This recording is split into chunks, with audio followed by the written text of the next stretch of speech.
Welcome to Talking Buffalo, featuring conversations with guests from around the world of sports, media, pop culture, and all things Buffalo, with your host, Patrick Moran.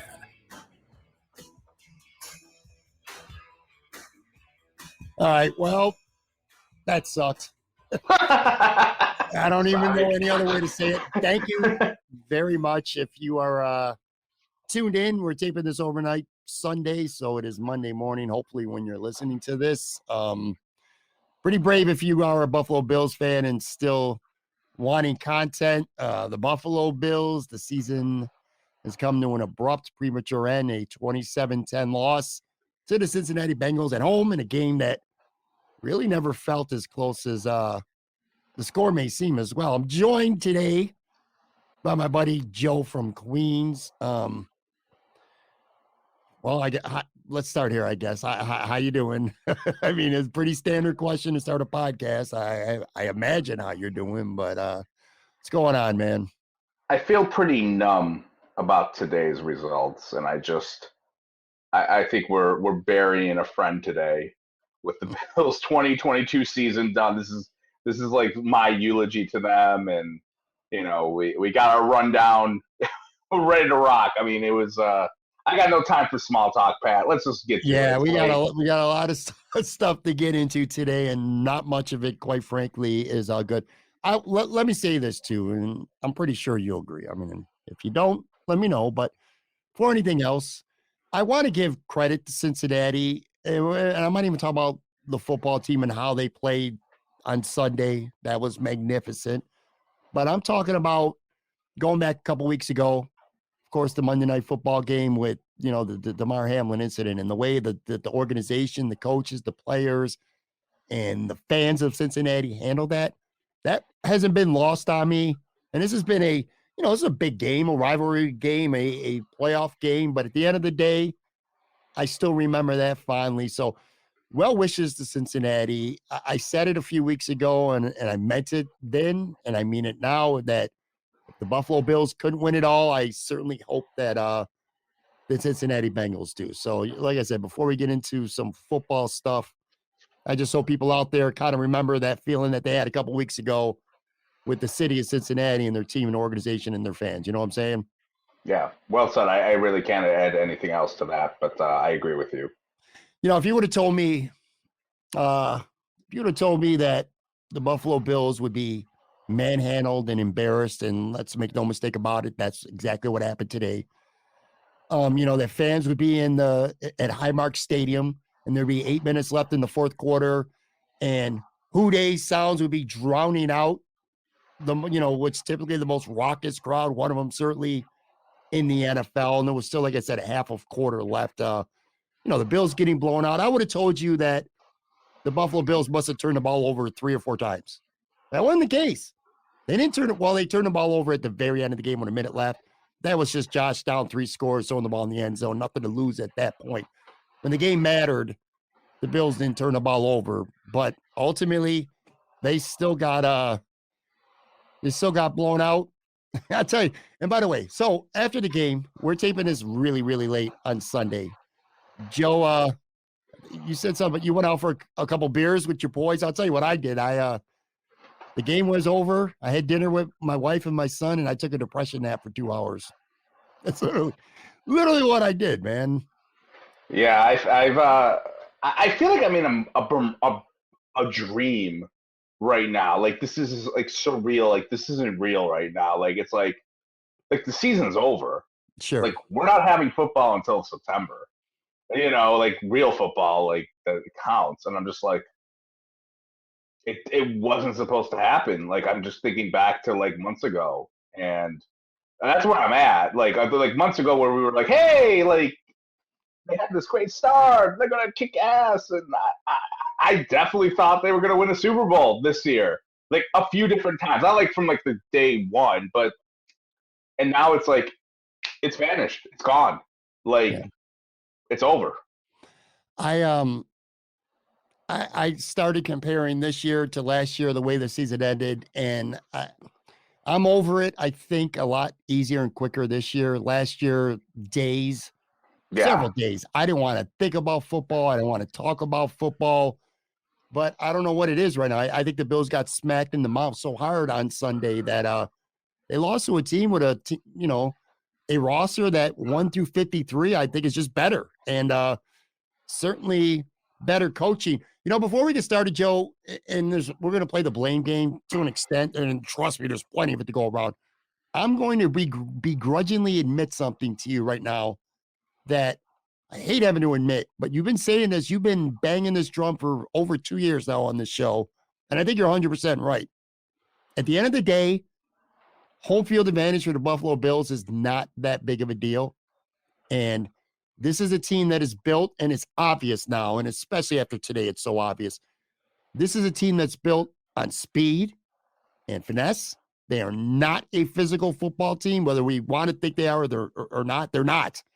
And home field is nice, but when it's snowing or when it's, shitty out, wet, windy, whatever it may be, I think the Bills would be better off. It's not going to happen, so we're not going to waste our time having a dome conversation. But my point is this: the way the Buffalo Bills are built and constructed, I almost would rather go on the road and play in a more mild environment than playing in Orchard Park when the conditions are bad.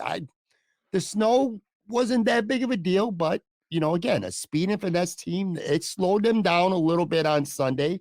Bottom line, I think you're right. I think your take is accurate now. Yeah, I mean, I've been saying it for a couple of years. I mean, it's other factors too as why I don't feel home field matters as much. I don't think it matters as much with crowd noise because like you get headsets to the quarterback's helmet now. It's not like the old days when we were kids and it was like you had like hand signals and you were yelling at them. That's a big factor. I think smaller stadiums are a bigger factor too. Like it's not 80,000, 90,000 like all across the league. It's like smaller. But your thing on the weather is what I've been saying for a while is like this team sucks they're not good in the elements. They have not been good at all. Like with Josh Allen. I don't know why, because there's a lot of different examples of quarterbacks like Aaron Rodgers, Brady, and Roethlisberger who have thrown for 300 yards in the elements and their offense is doing well. You and I are we're Bills historians. I like to think of us as like we remember like the 90s and like the divisional playoff game from 30 years ago, it was 44-34 against Miami where Kelly had like over 300 yards. Marino had like over 400. It was in a blizzard. Like same conditions as today. And it was awesome. And like, I don't know what it is. And one thing I want to ask you, maybe I was kind of off the grid this week on Twitter because I was on vacation. But like, did people predict snow was supposed to happen like this? No, certainly not to this extent. What I heard was, in fact, even in the morning and yesterday, and even in the Sunday morning, I think I saw somebody say it was going to look like a little snow globe out there. And it was more than that. Again, it wasn't like this crazy heavy snow that completely affected everything, but you could just tell this is a team that plays fast, especially on defense. I mean, they're not a physical defense. They rely on their footing. And we talk about the offense and moving the ball. I get that. But this defense is built on speed and not physicality. And they fly to the football. They rely on good footing and gang tackling because they're not a good tackling team. We've known that all year. And these conditions, I think, to some extent, affected them. Now, look, no excuse. The Bengals playing in the same shit, and they're the same type of team that throws the football a lot. And they looked awesome throwing it. They sure did. They sure did. And that's why I can't just sit here and go, well, it's because one team is good in the elements, the other team isn't. Yeah, and I don't know what it is. I don't know if they got to call Jim Kelly and bring him in, and he can tell them like, okay, well, if the wind's gusting this way, throw it that way. I have no idea, but this has been an issue for them. They ruined my bachelor party. Like I've reminded people of when I went to that Colts game and the weather sucked and it was raining because the offense was terrible. They weren't good last year against the Falcons when it was bad, and they weren't. And they were bad today. But again, as you said, it's not a legit excuse. They just need to figure it out. Don't tell me it's not an excuse. It's a fact at this point. They just don't play as well consistently anyway. They do not play well when the elements are bad. And I'll tell you, I'm not making light of it, and I'm not making fun of people on Twitter or just any social media. the DeMar Hamlin thing, that takes precedent, of course, over any football. And I think we all understand that too. At least most of us do anyway. Reasonable people do. But you've been hearing all these fake things like 3 this, and there's been 3 this and 3 this, like in a good way. Well, I'm gonna give you some threes in a bad way. 3 straight years they've been out coached really badly. That resulted in a playoff exit. And kind of leads me to my point. And again, we're going to hit on a bunch of different things. Now we got an entire offseason, so we'll deep dive into a lot of these more, in the weeks and the months to come. We're kickstarting this offseason a lot earlier than any of us anticipated. But the blame game, man. And let's start with the coaching because, this game was about, some people say it's not the X's and the O's, it's the Johnnies and the Joes. Well, this game was about all that, the X's, the O's, and the Johnnies and the Joes. In terms of the X's and O's, look, with Sean McDermott, he's super aggressive in the regular season, right? And then it seems in games like this, he goes into a conservative shell in the playoffs. And, rather than just blame coaches or players, I kind of wrote down a few things that I wanted to bring up that were specific to what I'm talking about to support what I'm saying. Near the end of the first half, they're down 17-7. They get the ball, and then they get the ball to start the second half. And all year long, we've seen a lot of double dipping with the Bills. They've been really good at scoring in the last 2 minutes and then getting the ball to start the second half. All right, they're playing a team that has dominated them in the first half. Yet they're down 17-7, get the ball with, a minute something left. They're driving. The drive stalls, and it's 4th and 10 from the Cincinnati 41 with 40 seconds left, down 17-7. All season long, I feel like if that situation comes up, the Bills are going for it. Did not do that on Sunday. They punted.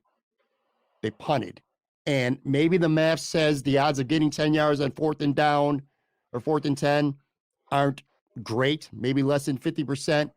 And I'm sure Sean McDermott's mindset is, well, if they stop us, they're going to get the ball with 40 seconds left, down, at their own 41-yard line. Maybe they get an extra field goal. But to me, that just doesn't show confidence in your offense to get 10 yards. If you pick that up, and even if you get 3, you're making it a 1-score game at halftime. So that's one thing where McDermott gets conservative. 4th and 2, they throw, or it was 3rd and 2. They do a long pass down the field to Gabe Davis, who he dropped on 3rd down. So it's 4th and 2, and they punt. And that's a bad play call. On 3rd and 2, you throw the ball down the field. I don't like that. You run the ball with Josh, you try to swing it out to knock something, and then they punt. You have to score, Joe. It's obvious that they were not going to stop the Bengals, that the Bengals were just eating up yards, clock, and points. They're down 3 scores in the 4th quarter. It's 4th and 6 with 8 minutes left. You're down 3 scores. Now you got to kick a field goal. And Sean McDermott decides that now's a good time to actually be aggressive instead of kicking a field goal. They get stopped on 4th down. A pass to the end zone to Gabe Davis. Didn't really have a chance. And they don't kick the field goal. So now they're still down 3 scores. And there's still 8 minutes left. They kick that field goal. They're down 14. Not likely, but now you're in a 2-score game. Maybe that does fire up the defense and give them some life. And another thing, and it didn't end up mattering, but he wasted another timeout on defense early in the second half. Didn't end up mattering because this was a blowout. But he did that twice last week against Miami. So 3 times in the last 2 games, they had to use a timeout on defense because they didn't have the right call or whatever. Sean McDermott is a great leader of men and a regular season coach. And I know I'm rambling on right now, and I apologize. But I got these notes that I want to get to before I get your take. And he's just crapping himself in the playoffs. So then one other thing, too. And this is where, and then I want to bring you in. How do you feel about deferring when you win the kickoff? Because here's my take. The Bills win the toss, and they defer. And I said before the game, I was talking to my wife. And I said, I really want the Bills to get the ball first. Get down there, score 7-0 at home. Let them know you mean business. I thought that would have been huge. But instead, the Bengals get the ball. They go down. They score 7-0, which, by the way, the Bengals won the toss, took the ball in Cincinnati a few Monday nights ago, went down, scored 7-0, playing with a lot of confidence. I just felt like that would have set the tone. I don't know. This team was just tight, man. See, Sorry, that was a lot. it's all right. I'm processing. You know how I told you it felt like I'm in a dream and this is like surreal and Sure. it's like you just snapped me into like a murderous rage right now, going through the fourth down things. Where if you were watching me on the video, I was like, it was just like the hate was coming into me right now, and like I have to keep my voice a little low because my wife is sleeping, like room's over. But like to answer your first question about the fur thing, yeah, I probably would have rather have gotten the ball first. I feel like if you're going against a really aggressive offense, like the Bengals are, you want to set the tone. Like if they're going against the Dolphins, who gives a shit? Yeah, fine. Like kick it off to them or whatever. I don't care. Um, but to go back to that the end of the half one pisses me off. You're at the 41-yard line. No one fucking punts at the 41-yard line of the opposition when you have allegedly an elite offense. Okay, that's Greg Williams 2002 against the Patriots. Of like, hey, we're gonna punt here because we're in like when they were on the 32 or whatever. Like that's just coward shit. And like I look, I'm gonna stick up for McDermott a little bit here and there, maybe like, hey, he's done a great job. But as you said, when he gets in these situations, he just panics and he overthinks things, and like it's just mind-boggling he would do that. Like that to me, I saw that and I was like, this game's done. You know, kind of in the way they just don't have it in them right now, and they played scared. Like you're going against the Bengals, dude. Like go for it. Like there's not that much time left. Like I don't think the Bengals are going to score. I mean, the defense was terrible, but we'll get to that later. But like, you're at there's not that much time left. Like, what are you doing? Like their coach, he today he coached scared, and we've seen this before. And I've mentioned this before. And last year, after 13 seconds, I said Sean McDermott's going down the Marty Schottenheimer like trajectory. I've heard that plenty today. Yes, and I said that, and I coined that damn thing like last year. Go ask Ty Dunn, but like I coined it like this is where he's going. Like it's like process this, feel this, family this. But when these situations come in, they're just it's not his fault, like all of them, but like it's just weird shit happens. You know, like going back to like the Minnesota game, like you fumble the freaking football, like that's like the fumble, like in like Marty Schottenheimer's career, like the fumble against the Broncos. I like doesn't have anything to do with it, but like these weird things happen, to this team, and like these it's just like what the hell. Like, is there a burial ground that these guys are in? Like the stadium's on right now, and it's just very, very, very upsetting. Like when you see that sort of stuff from me. It is, and by the way, I talked to someone connected. I'm just gonna say this: someone who's connected to the Bills, and not a fan in the stadium. Although a lot of fans in the stadium will tell you the same thing, but the Bills did not look loose. They looked tight. I don't know if it was overconfidence. I don't know if it was that they were nervous that Cincinnati's just a really good football team, and especially once they got punched in the mouth right away. But the Bills just never played with energy, and they just looked tight. They didn't look loose. They weren't flying around. I think Matt Milano in the locker room said to one of the reporters that they lacked, they just didn't feel that energy out there on Sunday. And you could tell. And that is an indictment on Sean McDermott, just a different type. Last year was you got conservative in the last 13 seconds, and that cost you a win and probably a trip to the Super Bowl. 2 years ago, they were the underdog in the AFC Championship against the Chiefs. That's when you let it all fly, man. And again, he coached a very conservative game, and they got smacked. This year, they just didn't look ready to play football, and I just can't understand it. I mean, you got a crazy crowd. You got DeMar Hamlin in the building, and you come out, and they just looked lifeless. And the players make the plays, and they're, Sean McDermott's not out there missing tackles, and he's not out there not being able to get off a block or, being able to pass protect. Or drop the ball like Gabe Davis. That's not on Sean McDermott. That's on the players. And they deserve blame, and we'll talk about them. But this team just didn't look ready. And that's on McDermott, but it's also the coordinators. Leslie Frazier, look, man, it was obvious early. I remember this first drive. I wrote this in my notes. They needed to get to Joey Burrow early, and it wasn't going to happen with the front four. And Teron Johnson blitzed on the first drive. They picked it up. Burrow kind of scrambled away and hit Jamar Chase wide open for a touchdown. Got beat on that drive with the blitz and barely did it the rest of the game. I don't think I've seen Teron Johnson was a great blitzer, blitz the rest of the game. And then there was one play late in the second quarter, Joe, and this was probably the first time where I threw my hat on the ground and started swearing at the TV. I was calm before that. It's 3rd and 4 for Cincinnati, and they're on the Buffalo Bills 17. The Bills bring 7 guys up to the line. They rush 7. They a full-on blitz. And Burrow just throws a quick pass to Jamar Chase, who beats Trey White for a first down because Trey White's playing fucking 6 yards off the line of scrimmage on Chase. So you're bringing in 7 people, you're blitzing, but yet your corners are playing soft off the guy in the line. Yeah, you need to play bump. You got to stuff to the wide receiver there. And Trey White, you've seen it with your own eyes. You don't need to be, look, man, we don't need to be film guys. We don't need to be experts to know that Trey White just doesn't look good.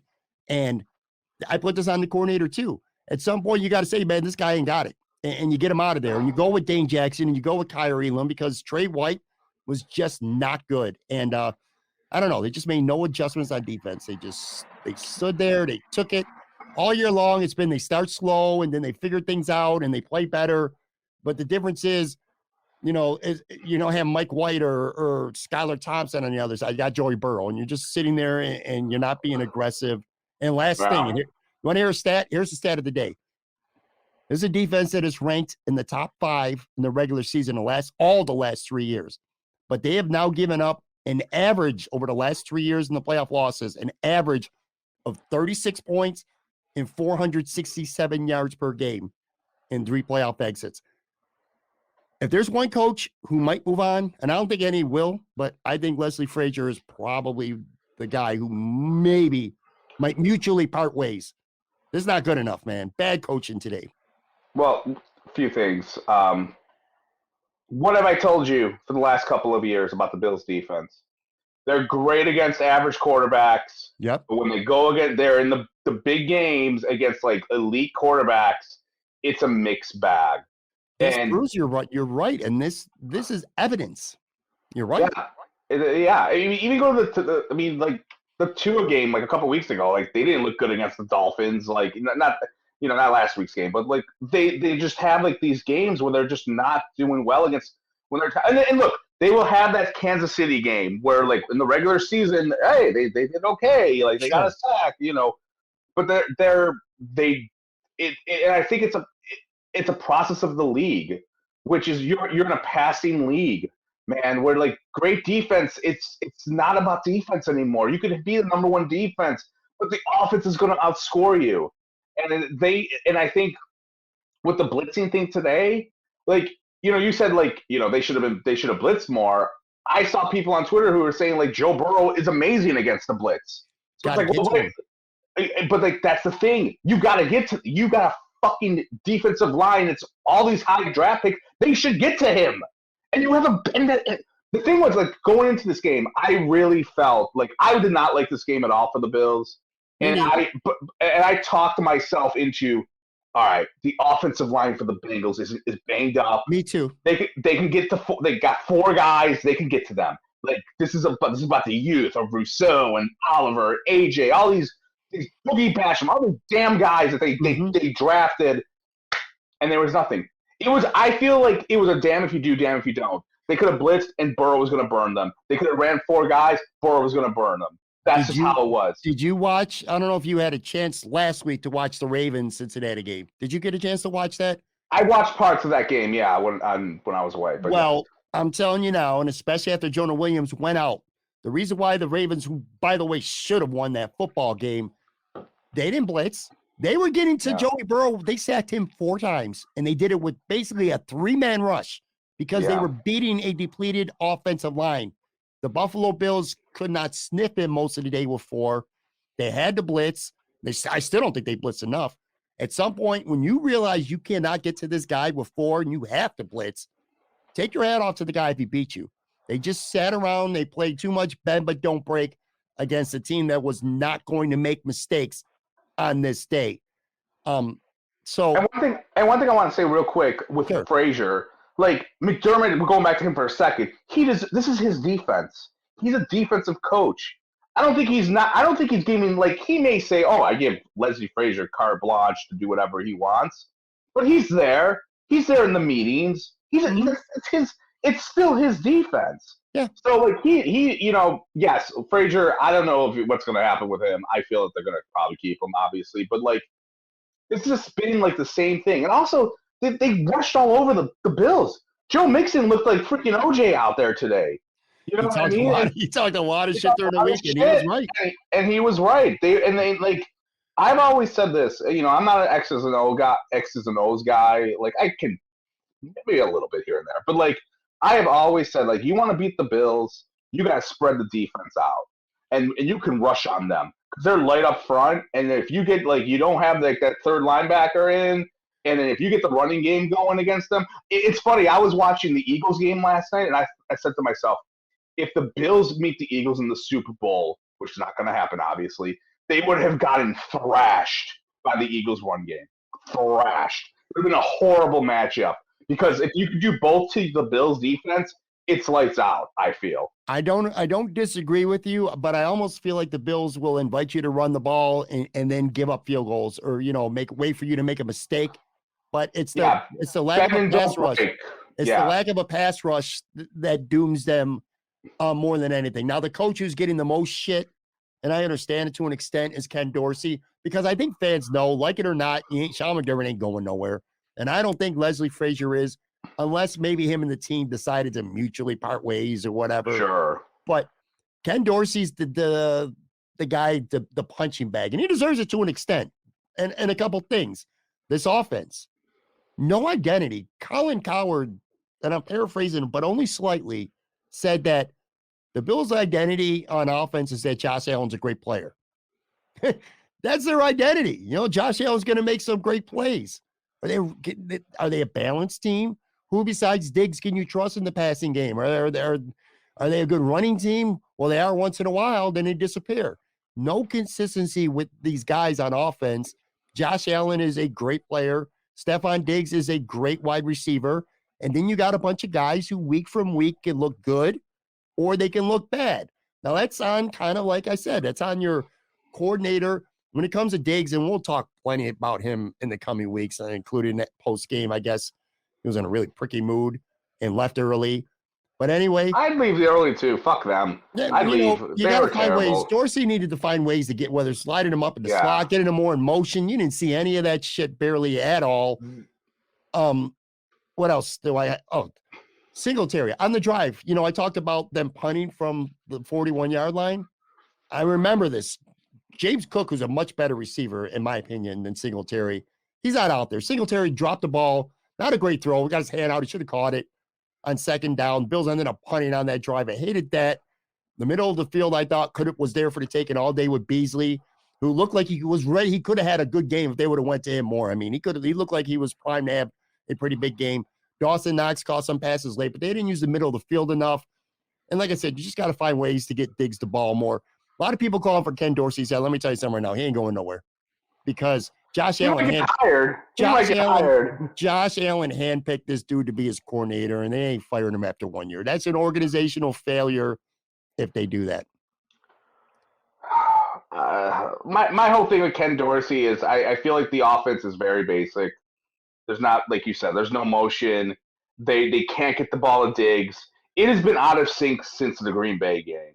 Like that's the second half kickoff. That's when everything went from like that first 6 weeks where they were lights out. And I don't know what it was. I asked Twitter that, like, what do people think? I really couldn't get a great answer outside of teams caught up and their scheme was easy to predict. And if you follow like the guys from like Cover One, they have said that like the scheme just doesn't look, it's not complex enough. And I feel that's the problem with Ken right now. Do I think he's in the top 3 reasons why their offense is sputtering? He's close, maybe 4. I still think it's about the players and all that sort of stuff. But he just did not. He in those big games, it just didn't work out for the Bills' offense, I think. And this game was like there was no sync in the offense. They didn't get the ball to Diggs. It just felt like and they just like consistency, like not there at all with him and how I've been trying to articulate like what the Bills' offense is right now. It reminds me, you might remember this, or you watched the Bulls like that 30 for 30 thing, right? Yeah. And they were showing like Doug Collins basically in like 1987, the Bulls coach. Like they asked, like he says, like paraphrasing, like, look, the last play of the game, I just said, give it to Michael and everyone get the hell out of the way. Yep. And that's how I feel Ken Dorsey is. He's like, Doug Collins, give it to Josh Allen and everyone get out of the way. They're just putting way too much pressure on it. It's just like an isolated game of like, there's just no uniqueness right now with these routes and anything. And I don't think he's going to get fired. Do I think he should get fired? Look, I think they should assess, like, look, there's some coordinators out there right now. Frank Wright, I wouldn't, if they want to give him a call, I wouldn't be against that. But they would love, right. And there's probably a lot of coordinators out there that would love to work with Josh Allen. I'm not going to deny that at all. It's almost like saying we fucked up if you fire him after 1 year. That's just. Well, you know what, dude? They fired that idiot who McDermott brought in that first year. Rick Dennison. They fired him. I mean, that wasn't like, oh my God, like that was kind of, I guess, a little shocking. He got 1 year and they were done.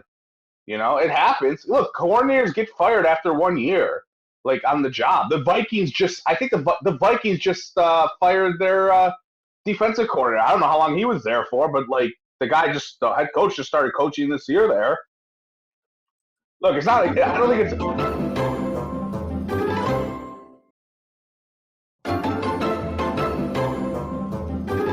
Back with Joe, the break, the commercial cut off, Joe, there. Thanks, commercial. Anyways, you were right. Sorry. So look, man, that's the coaches. At the end of the day, it's very much about the players, and lots of players to blame for this game. And quite frankly, again, for 3 seasons running. Look, put it this way. This is where I want to go with this. There's a reason why the Bills gave a shitload. They put the Brinks truck back and gave Von Miller all the money that they gave him. And that's because his front four has not been good enough for the last few years.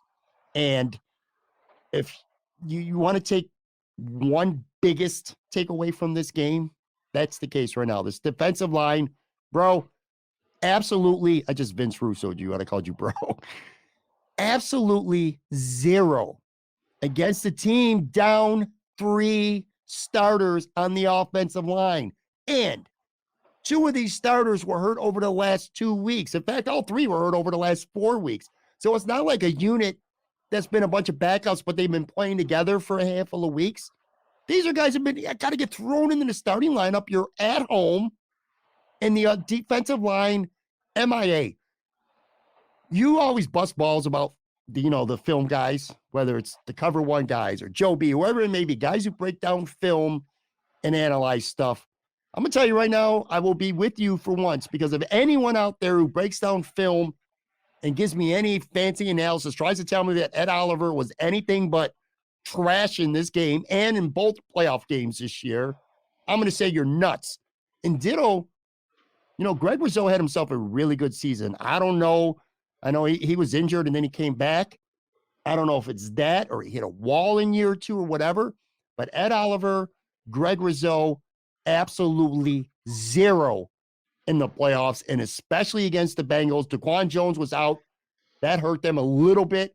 Tim Settle, a guy they signed as a free agent from Washington, he gave them nothing in the playoffs. Jordan Phillips, a guy who I like, but just can't stay healthy. He's always hurt. He gave them nothing. At the end of the day, when you look at this loss and you want to say, well, why did the Bills lose so badly? You can blame coaches and some other players, which we'll hit on a few of them in a minute. But to me, the defensive line, you got to start there because they were pathetic against a banged-up, ragtag offensive line filled up with second stringers, just like last week against Miami. Did not get the job done. I think Burrow was sacked once. And Boogie Basham would have had a sack. He was 5 yards offsides, and then he celebrated when he made a play, too. So, whatever. That's where I get angry. I try to keep perspective on this whole thing, but I get angry when I think about the Bills' defensive line because of what Brandon Beane has invested in that, which I'll hit on that in a little bit as well. But bro, this defense. Oh, I forgot. Is AJ Epinesa on this team? I mean, seriously, this is the defensive line. This is why the Bills got blown out today. That's what I'm telling you. I am going to assume that the Bills over the last 3-4 years have probably spent the most draft capital on defensive linemen, since 2018. I'm going to just bet on that right now. And this is where agree. And this is where probably you want to make a case for why Leslie Frazier could get fired. It's that the defensive line. This is not 2010 Dick Duran, Larry Triplett's your best defensive lineman. These are supposed to be good players, first, second rounders. They've shown glimpses of it. Al Oliver has shown that, but today he didn't show shit. And didn't show shit last week either. Yeah, he didn't show shit, and that's where I'm just why are you wasting money on these money and assets on the defense, the front seven? Stop it, dude.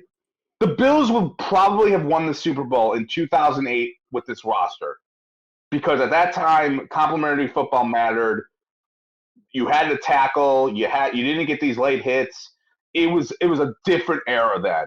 Now it is an offensive-driven league where you can break out. Von Miller plays today. They're still losing that game, and I know we're not going to get too out of, but that to me is what will happen because of it's not worth it in the end. You need an offensive doom, and the Bills defense they just collected too many. They got all these assets. They got to run their little 7-line defensive rotation orgy where we got to get everyone's got to take a turn and get on the field, and we got to run 30. Fuck that. Enough. You got 2-3 players. That's it. Call it a fucking day. And it just. Today was an embarrassment, but I could have told you this, that you pick me defensive line versus a great defensive line for the offense is going to kill them. That's how it is these days, man. You'll get money at an anomaly here and there, and that's where it's these guys were non-existent. It's bad bad management for what they did, and to put all of these assets in it. Yeah, great. They're as of right now, they're going to go 11-6, 12-5, whatever, and then they'll win the division, and then they're going to get smoked by the Chiefs or the Bengals because they'll have too many damn defensive linemen. Like I told you, man, you want to talk about another stat where regular season just could be so irrelevant compared to the playoffs. AJ Epinesa, who I thought had the quietest 7-sack season in the history of the NFL this year, 7 sacks in a regular season, nothing in the playoffs, garbage. Greg Rizzo, who I do think is a pretty good player, 8 sacks in the regular season, and again, nothing when they really needed him. Von Miller being out hurt them. Look, there's no getting around. You can't dismiss that as being nothing. There's a handful of defensive ends that can change games, where it is okay to invest money or resources in the right defensive ends. Nick Bosa will win games for you. TJ Watt will change games for you. Von Miller has the ability to change games. Him being out did matter. That said, again, it's hard to make up excuses when the Bengals got literally 3 offensive linemen out. And speaking of the offensive line, it's just a joke. I'm sorry, I'm pissed again because you have 3 offensive linemen out of the freaking game. You couldn't do shit. I agree. 3 offensive linemen. I know, but I'm reiterating how that pisses me off because you have all these they don't even have their guys in, and you couldn't do dick. I'm telling you right now, all week long, what convinced me to pick the Bills, and by the way, on Friday's show, I picked the Bills to win by 2 scores. I'm going to call myself out for that. Yeah, I did. You should have checked with me first, buddy. But anyway, I said the Bengals offensive line being out, I said, imagine the Bills offensive line without Deion Dawkins, without Ryan Bates, and without Spencer Brown. I'd be like, all right, 3 starters out. I know Spencer Brown, no. But anyway, my point is this. The Bills offensive line, not good. Josh only got sacked once today, but the Bengals consistently were dialing up pressure. By the way, their defensive coordinator, I forgot his name. He did a hell of a job blitzing safeties on occasion, having spies on Allen. He did a great job. The offensive line wasn't good. I want to fly through a couple of these. Gabe Davis, we already talked about him a little bit. He dropped a critical, that 3rd and 2 pass to me. They're down. I don't want to hear any more about Gabe Davis, big game Dave Davis. They're down 14. Hear about it. They're down 14 points. It's 3rd and 2. He needs to make that catch. If he catches that, and there was still 2 seconds left. That was just the last offensive play of the third quarter. The Bills get that play, and they're past midfield, a chance to only go down 7 with like 13 minutes left. There's a lot of game left. Gabe Davis makes good catches, makes plays, no consistency. I've admitted this. I'm a founding member of the Gabe Davis fan club, but I'm off that ship now. You can't trust the guy. You got to have a receiver that you could trust. 2 other guys I wanted to hit on specifically. One I talked about a little bit, Trey White. He was beat bad on a play. He had 2 pass interference, and I mean blatant pass interference calls. He's slow, man. He looked really bad against the Bengals in 9 minutes of action a couple of weeks ago. He's not right. And I know it's the injury, and maybe it's the mindset coming back from the injury. But again, if he's going to play that way, get him out of the game. Dane Jackson, Kyrie Elam, put those guys in there. Trey White looks like a shell of his former self right now. Hopefully that's not the case next year. And then the last guy, Jordan Poyer. Look, I give the guy credit. He's been hurt bad this year. He's played hurt all year. I know his contract's in the back of his mind is his last season in Buffalo, but the guy's played through a lot of injuries. And I thought he played well for a chunk of the year, but the end of the season, he didn't look good. And I know I kind of noticed it. And on Sunday, just like everyone else, pretty much, whose name's not Matt Milano, he looked like shit. He looked slow. I think injuries for him and beat up in it's kind of whiffed on tackles. Probably his final game here ever, and I'm sure that's not the way he wanted to go out. It was a very bad game for Jordan Poyer. So that's, again, it's the X's, the O's, the Johnnies, the Joes. Let's circle back to Cincinnati, too, because I feel like we're just blaming everything on the Bills did this, the Bills did this wrong. Joey Burrow's great. I mean, a great game plan. They have great players, and their great players played great. Burrow played great. Henderson played great on defensive end. Jamar Chase was great. Joe Mixon was great. These are all great players who played great. It's kind of ignorant. Where were they all drafted? High draft picks, especially on the skill side. Sure, Burrow's the first overall pick. Jamar Chase was the 5th overall pick. They gave big money to Trey Hendrickson, and it paid off. Okay. Let me just say this, because you buzzed through everything very quickly. I want to start and go reiterate a few things what you just said. The offensive line, it's trash.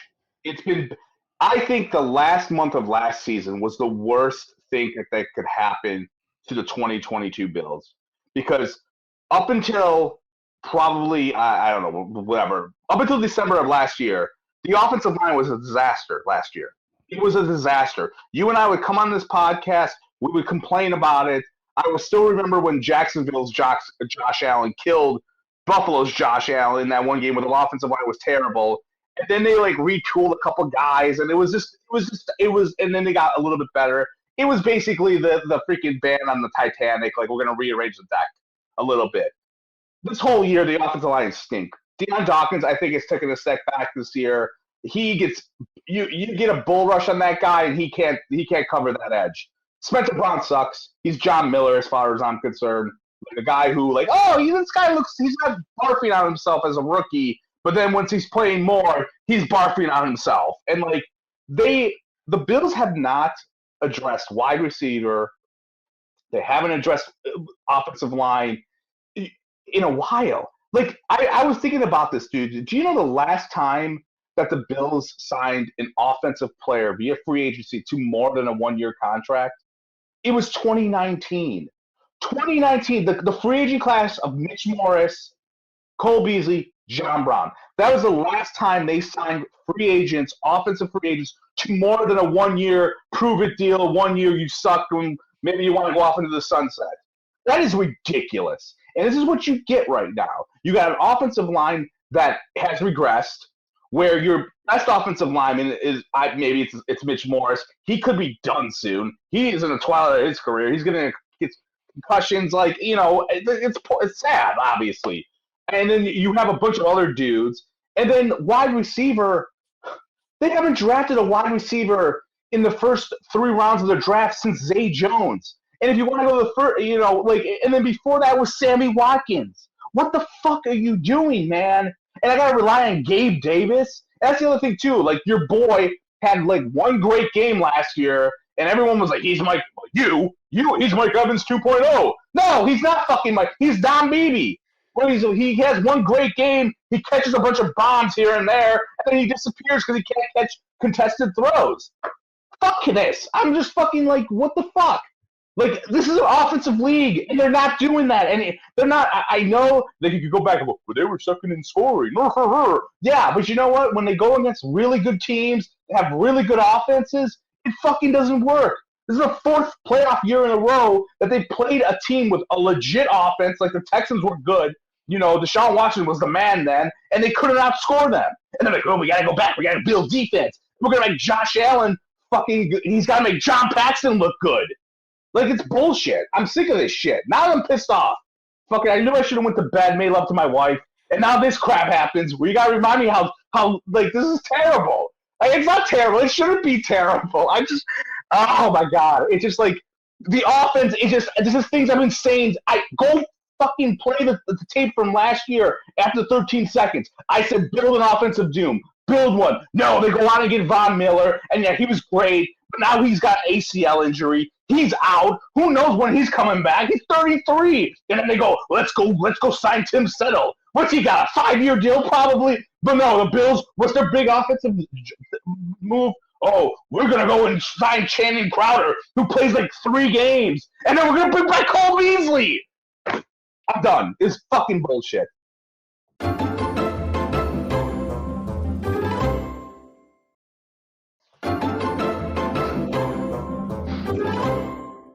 All right, well, that was kind of ranting by he said Shannon Crowder. Jameson Crowder. Shannon Crowder plays in the NBA. Yeah, a lot of good points there. Which kind of gets to my last thing here before we start to wind this up. You have to, Brandon Beane gets a lot of credit, and I do think he deserves a lot of credit, but there's 2 things that he deserves a lot of criticism for, and you just, in a explicit tirade, but you were right. There's not enough investment in the offense at receiver, at offensive line. You look at that offensive line. I'm sorry. I better not see a defensive lineman get drafted this year. I better see offensive lineman. I'm going to fucking burn. You probably will. You look at that offensive line. Morse is a big free agent signing. Aside from him, Dawkins was a 2nd-round pick. Brown's a 3rd-round pick. Saffold was a plug-and-play stopgap. Ryan Bates is an undrafted guy who was a pretty feel-good story, and he's all right. But, yeah, I agree with you. They need more weapons during the offseason. And I'm mentioning this because, again, we're not going to deep dive into Brandon Beane today. We got plenty of time for that. But that's an issue. And then the defensive line is an issue. You look at the resources that this team has dumped into this position, and it is unbelievable, man. And hold on, where is it right here? All right, so Von Miller. Now, you can't control him getting hurt, but they gave him a king's ransom, okay? And it's his 2nd major injury of his career and his age. We'll see how he responds. But anyway, you backed up the Brinks truck because last year you said to get over the Chiefs, to beat the Chiefs, you need to have a better pass rush. Where I say to beat the Chiefs, you need to have Sean McDermott not shit himself over the last 13 seconds. But whatever, it is what it is.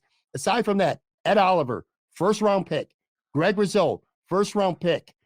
Boogie Basham, 2nd-round pick. A.J. Epinesa, 2nd-round pick.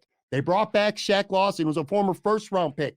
They brought back Jordan Phillips, who, again, he proved he can never stay healthy. He's good early on, and then he fades away.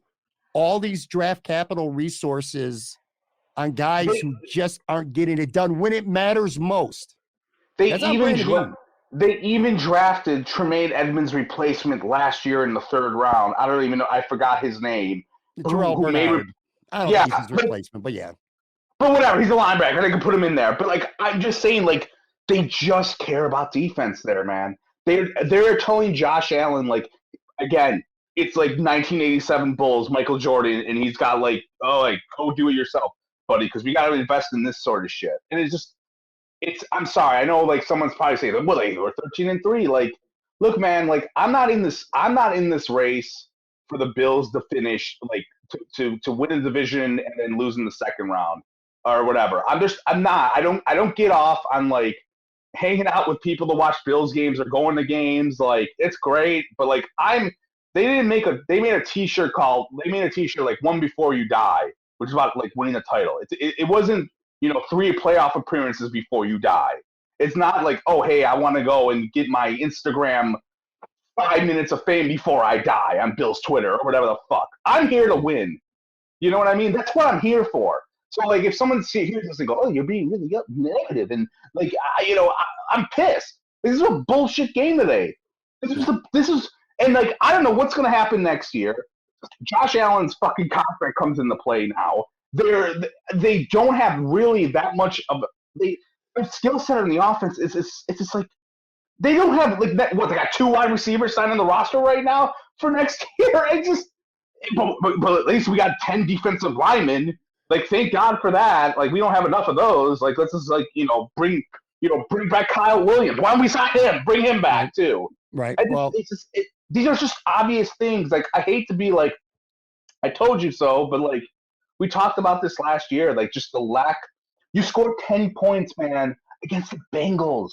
10 freaking points. Yeah. That to me is like, you need to go, like, whoever the hell owns the team right now, like, wherever they are, like, you need to go to Brandon Beane and Sean McDermott and go, look, Josh Allen is doing way too much on his own. We don't have enough. Like, imagine if you took away the 3 best defensive, like, if you the amount of assets we've talked about. Like, imagine just going to the Bills and being like, we're going to take away half your defense. The defense would probably play the same. You know what I mean? Like, if you just said, hey, we're going to run with Rousseau and Ed Oliver, and like the other defensive linemen are just whatever, run-of-the-mill guys. They would probably play the same, probably, or close to it. The Bills' offense, they have no guys there. Like, I would love them to tell Sean McDermott, like, hey, Sean, you know that defense you love so much. Hey, we're not going to invest any more first-rounders. Like, these poor – it reminds me of, like, the Shane Gailey offenses in a way where it's like Stevie Johnson and Fitz, and then that's it.